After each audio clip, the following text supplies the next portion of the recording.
ఆవు నీడను దొంగిలించారా? అయ్యో అయ్యో! ఆవు నీడ ఆవు నీడ కనిపించటం లేదు. కనబడలేదు. ఒక మధ్యాహ్నం పరమానందయ్య గారి శిష్యులు ఆవును చెట్టు కింద కట్టారు.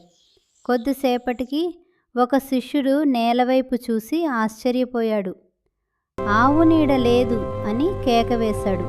అందరూ ఎవరో పరిగెత్తి వచ్చి నీడను నేల దొంగిలించారు. చూడటం ఎవరో నీడను దొంగిలించారు, మన గ్రామంలో దొంగ ఉన్నాడు అంటూ పెద్ద మన గందరగోళం గ్రామంలో చేశారు. దొంగ ఒకడు ఉన్నాడు. కర్రతో నీడను కొలిచాడు. కూడా మరోడు ఆవు దొంగిలించేస్తారా? కింద చూశాడు. ఇంకొకడు గుడ్డతో నీడను పట్టుకోవాలని త్వరగా ప్రయత్నించాడు. నీడ అప్పుడే పారిపోతోంది. గురువుగారు వచ్చారు. ఏమైంది అని అడిగారు. వాళ్ళు చెప్పారు, గురువుగారు, మీరు ఆవు ఏమి నీడ చేస్తున్నారు? పోయింది. గురువుగారు చిరునవ్వు నవ్వారు. నీడ నీడ సూర్యుడి సూర్యుడి కోణం వల్ల మారుతుంది. మారుతుంది. దాన్ని ఎవరూ దొంగిలించలేరు దొంగిలించలేరు అని చెప్పారు. ఆలోచించి అప్పుడు పని శిష్యులు చేయాలి. సిగ్గుపడ్డారు.